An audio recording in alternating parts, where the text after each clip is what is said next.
Hello and welcome to the Breath of Fire video. So, Breath of Fire is a fire magic spell that deals 38 damage a second, and it lasts for 5 seconds. It hits foes adjacent to target's initial location, so wherever you finish casting it, and wherever the opponent is where it'll end up. So, for example, if I'm standing right here, someone's casting the spell on me, I'm running, and let's say they finish like right here, it'll end up right there. And then if I'm still moving, it'll still be where it was originally anchored to. It causes 10 overcasts, costs 5 energy, it has a 2-second casting time, so it is affected by Mesmer fast casting.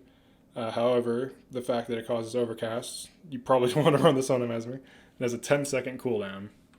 So it's pretty spammy. It's the most spammable AoE spell. So in order to talk about Breath of Fire, I kind of have to talk about AoE in general. So AoE that hits multiple times and lasts for a few seconds will cause enemies to scatter. Not all of the time, though. People think it causes enemies to scatter 100% of the time. It doesn't. It can, though. It's almost like a flip of the coin. Like, sometimes they'll stand in it, sometimes they don't. Sometimes they'll scatter after they get hit 3 times. Sometimes they'll scatter at 2 times. Generally speaking, they will scatter 2 to 5 times. And if they don't scatter, they will just stand in it. What I've noticed is if an enemy gets hit twice and then starts casting a spell, it usually stands inside of the AoE.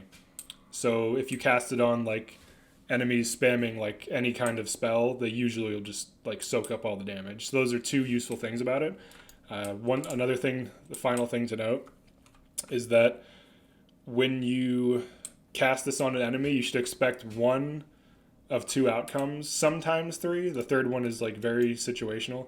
So either they sit in all the damage, that's outcome A. Outcome B is they get hit 2 to 3 times and run. Even when they run at 2, they usually get hit a 3rd time. So it'll usually deal 140 damage or 120 damage on 60 armor. And the 3rd outcome is they stand in it and then scatter at the 4th hit and get hit 5 times. So I've seen all of these situations. Let's see what this Mender does. So he actually stands in it and takes all the damage. So you would think, oh, he's a healer, maybe he scatters. He just ate all the damage, so he did not scatter. So like, let's throw it on him again. All right. Okay, he actually got bursted down from all the spirits. So, but yeah, you'd think, oh, well, scatter. Healers usually flee, right? So you would expect them to scatter, but in this case, he actually did not.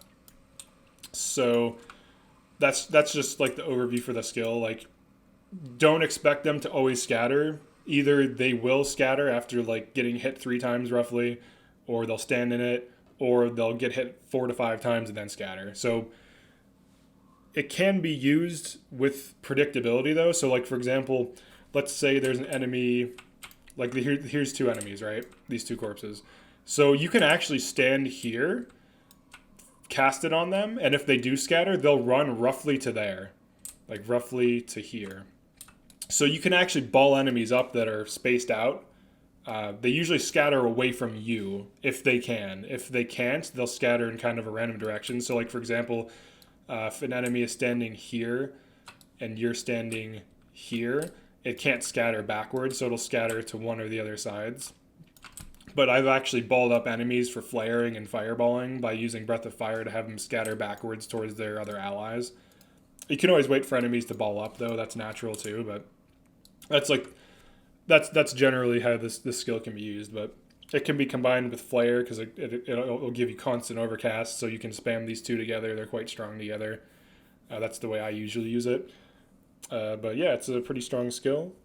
And if you have any comments or suggestions on how it could be used or any skills you want me to cover, feel free to comment them down below. If you're wondering why I'm running this strange build, this is all factions only. I'm doing a factions only playthrough. I'm running 1 of each profession that's available in factions, so I'll have 1 of everything except for a paragon and a dervish. And I'm also limited to factions only skills. This is for a challenge I'm going to be doing later. Right now I'm still building up the characters. I started vanquishing some things.